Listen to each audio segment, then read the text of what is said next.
Discover the transformative power of Zen and the art of NLP. A lot more success with a lot less stress on Transformation Talk Radio. Every Thursday at 9:30 a.m. Pacific, Dr. Steve Simpson combines the principles of Zen philosophy with the techniques of neuro-linguistic programming to help you achieve your goals with ease and tranquility. Whether you're seeking personal growth, professional development, or improved relationships, this show offers practical strategies and insights to navigate life's challenges with a calm and focused mindset. Get ready to embrace a new level of success and serenity. Zen and the art of NLP starts now.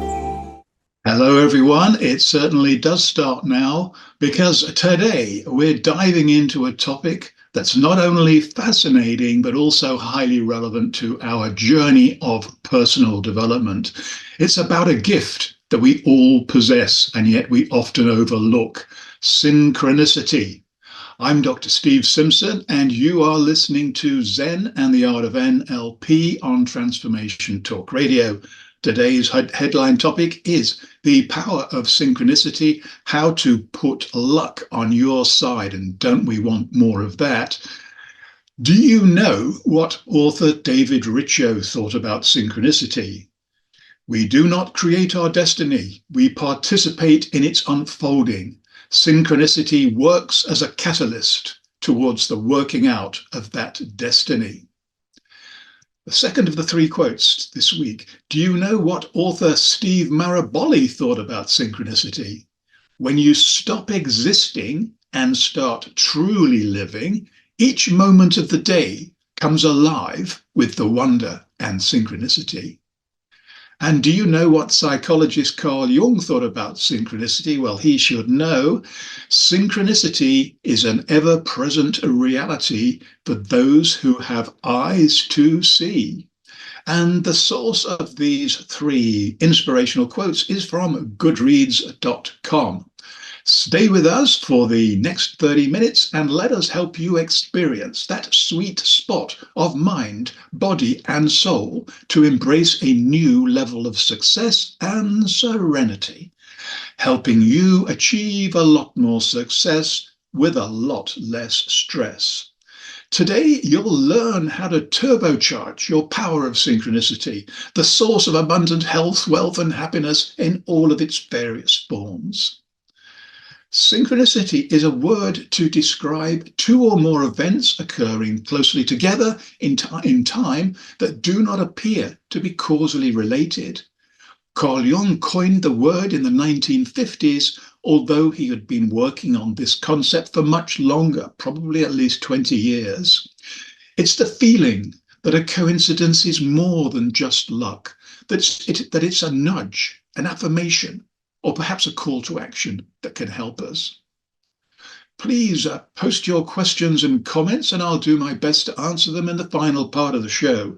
You can also call in live to our live call-in number, 1-800-930-2819.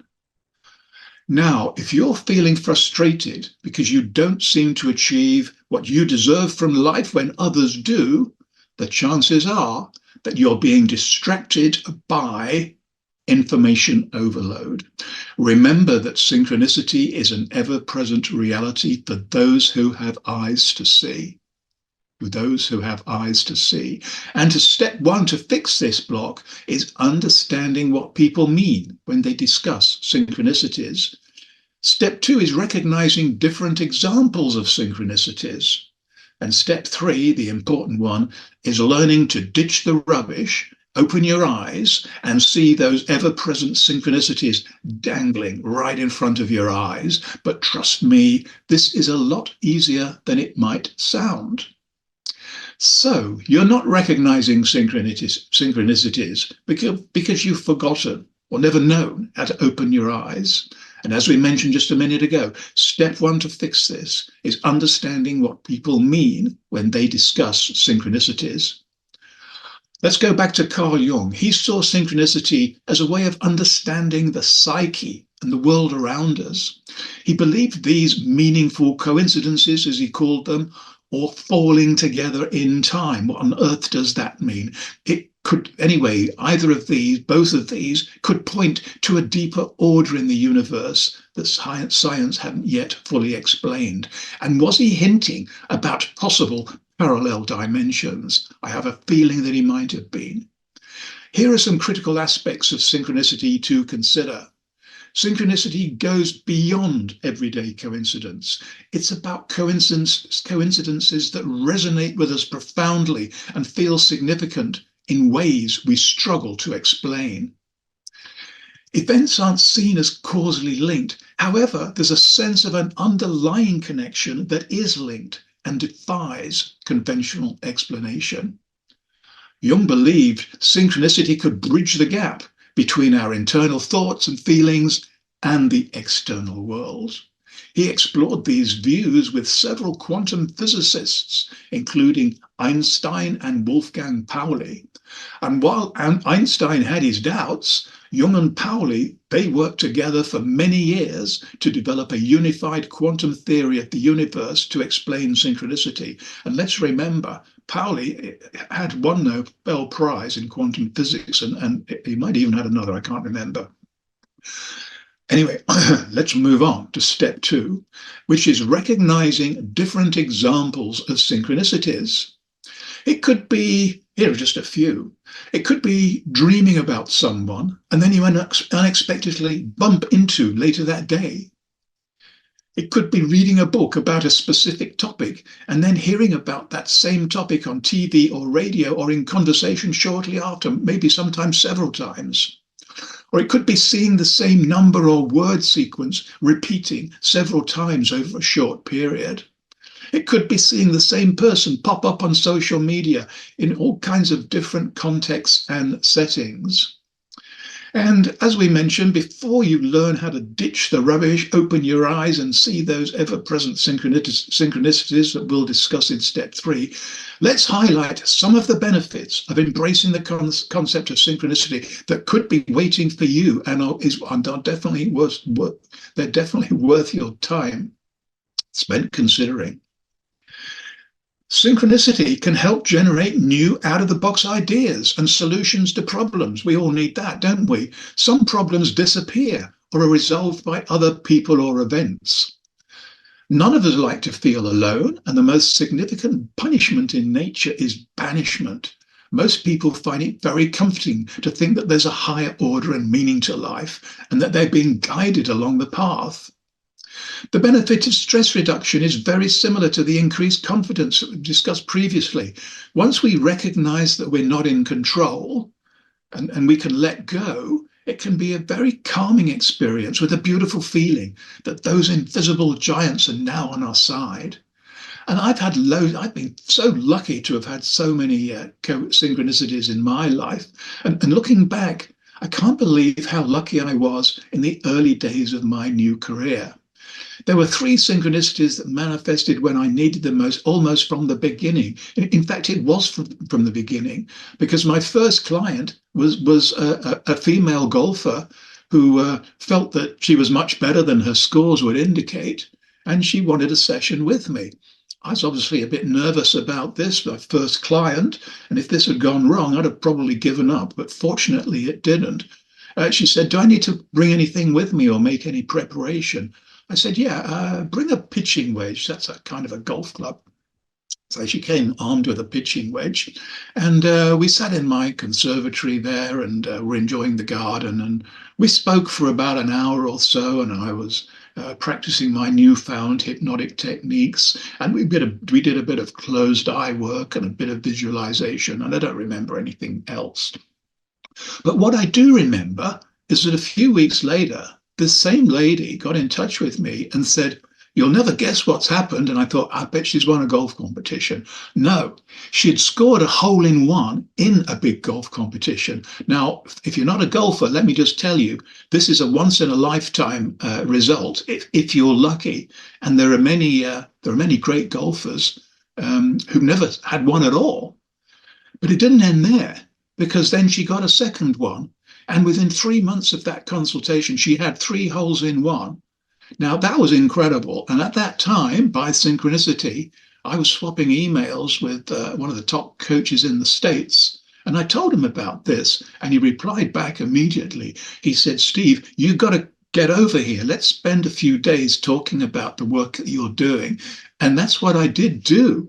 And on the drive back to the airport, he told me that he was putting a team around this, great golfer he was working with, who hadn't really fulfilled his undoubted potential. And he said, Steve, we're missing a team member. We haven't got a mind coach on the team. How about it? And I didn't even have to think about it. I said, yes, yes, yes. And all the way on the flight back, I was so excited about this. Anyway, that's probably the end of that story, is for another time, perhaps. But another one, guess what? Right next door to where I lived. Well, to be more accurate, it was 2 doors away from where I lived.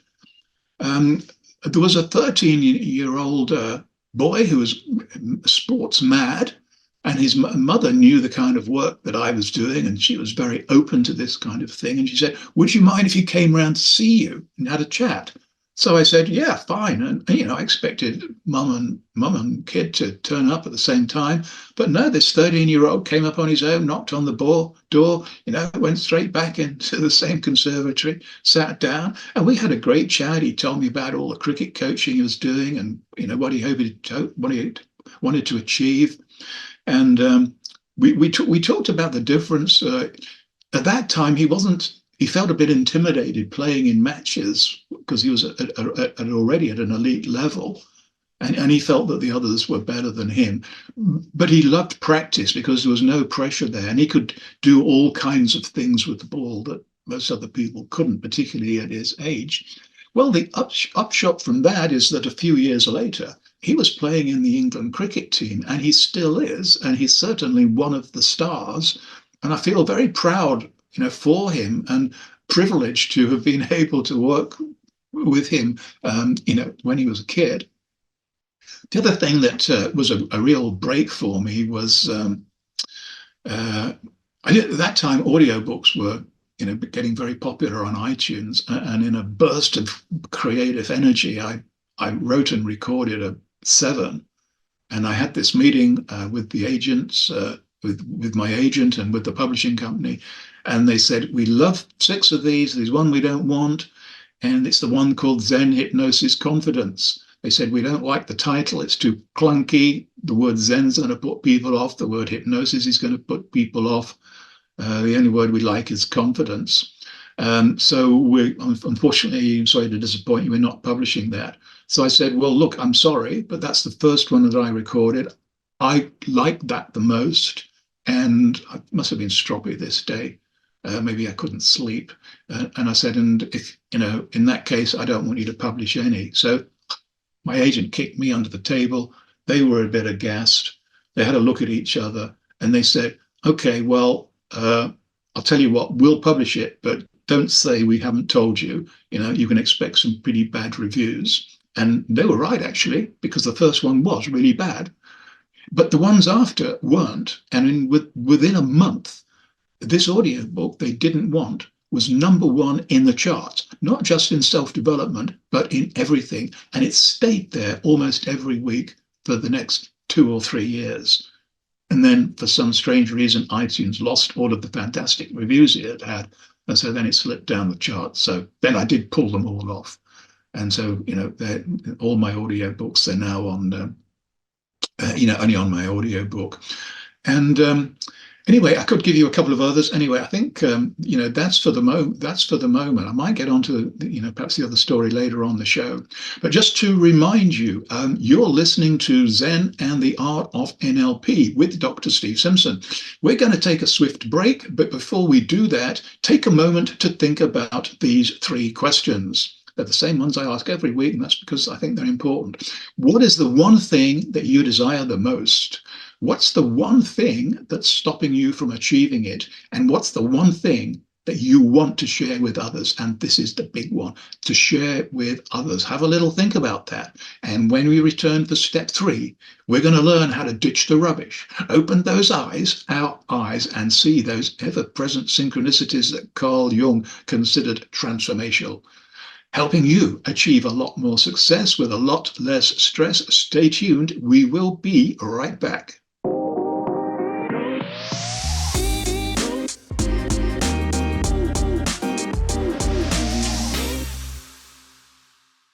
And we are right back. The best way to connect with me, and I hope you do, is to check out my website, drstevensimpson.com. Sign up for my free weekly newsletter and discover plenty of other free stuff to explore, as well as some hopefully great books, hypnotic audiobooks, and coaching programs to purchase if you so wish.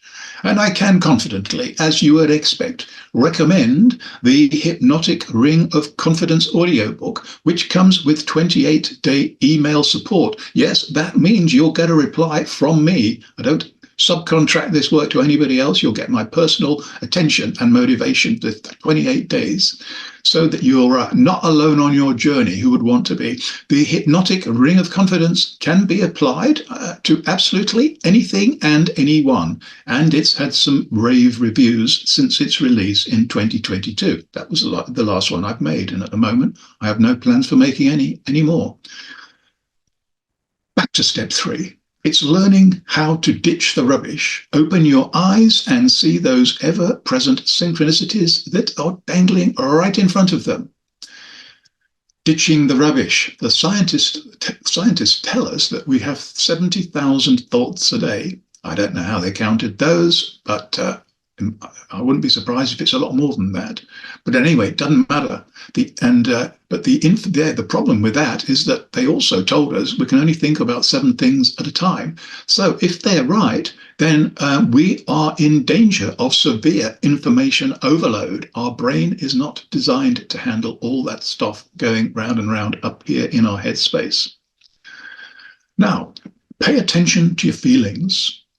When you get these synchronicities, do they trigger emotions or thoughts that feel significant? Because the chances are, if they do, they will be significant. Have a look for recurring themes. Are there repeated patterns in your synchronicity experiences? Because if they are, again, that's quite likely, very likely to be significant. And as always, this is the recurring thread that runs through all of our programs and will do in the future. When we learn to connect more closely to our unconscious mind, this is when things start to surface. When we learn how to shut down the busy overthinking stuff up here, connect more closely to our unconscious mind, that's when synchronicities and lots of other good things happen. Now, how do we do that? We've talked about this before in previous shows, and we'll talk about it again. Meditation has stood the test of time. People have been doing it for hundreds, maybe even thousands of years. Yoga also has stood the test of time. Breathing exercises, yes. Hard to believe we need to learn how to breathe. Automatic, surely. Well, yes, it is. But when we get a bit stressed, a bit overthinking, without us knowing, our normal, healthy breathing patterns change. And if we're feeling a bit stressed, our body posture changes as well, hunched up, closed in. And so if we can remind ourselves to have a nice, firm, upright posture, opening up the lungs here, breathing a little deeper than we normally do, breathing a little slower than we normally do, we'll be back to that healthy rhythm. And when we start playing around with this, we can actually use our imagination a bit more. For instance, imagine breathing in through your heart, or breathing in through your eyes, or the top of your head, or your abdomen, the belly area. Which the martial artists are very keen on. They feel, and I'm quite sure they're right, that it grounds them. And that's important in what they do. So also the other thing, have a bit of faith, trust your intuition.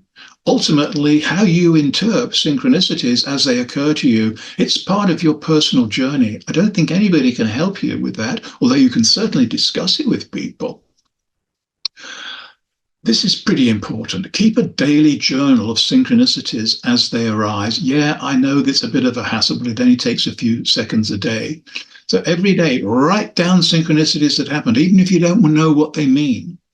And read this list as you keep adding to it every day. And it is definitely worth discussing it with another person. Now, look, if you're really brave, you can send your list to me every week, and I promise I will look at it. Because if you do all of these things, you only need to do one, but if you do all of these things, then you're going to magnify your intention and accountability, and therefore magnify those frequencies that you project into the universe, because sooner or later they're going to resonate with some other people, often with unpredictable but very, very valuable consequences. Now, I'll give you a couple of examples of how synchronicities have worked for them, and how this intention has worked, and the consequences that I just mentioned back there. And there's the story of the one-way ticket to Bombay, which I quite often share with people. In fact, I shared it last night. I was giving a presentation to the board of a pharmaceutical company, and I think they quite enjoyed this story. But anyway, back in the 30s, there were a couple of very keen mountaineers, and they wanted to climb Everest. Everest had never been climbed then. And they tried to raise money and from all kinds of different sources. And they had to accept that one evening they had this discussion. We haven't got enough money. No point is thinking about this anymore. So one of them says, how much have we got? I don't know their number exactly. Let's say they got $1,000, say. And in those days, they said, okay, that is enough. We can go on a sailing ship, a cruise ship, and we can sail to Bombay one way. How do we get back? Well, we're going to have to worry about that sooner or later. We'll have to work our way back if necessary. So they go on this cruise liner, and it would have probably taken about 6 weeks to get to Bombay, maybe even longer. And there was nothing they could do. No radio contact, no emails, no text messages. All they could do is just try not to get too bored and do more planning for this expedition, which probably wasn't going to happen. They got into Bombay. Sooner or later, the ship's agent came on board, and he had a pouch of mail for them all. They couldn't wait to open up all the mail, catch up with their friends and family. And in there were some checks, some promises of cash. There was new sponsors, and they had enough for their expedition. Now, this happened. They weren't doing anything other than putting their intention out there, which obviously resonated with some people. Now, they climbed the mountain, and obviously they didn't succeed, because nobody did until 1953. But it doesn't matter. Their ambition was to at least attempt it. So, and another thing here that I discovered was I don't make New Year's resolutions anymore, or not the way that I used to, because one year, instead of writing them all down, I wrote down on a list all the things that had gone really well for me that year. And most of those, they weren't on my list, and they were better than the things on my list. So if you kind of just have this trust that I mentioned, put your head in the right place, very often good, unexpected things happen. So stick to the process. Connect, record, and share.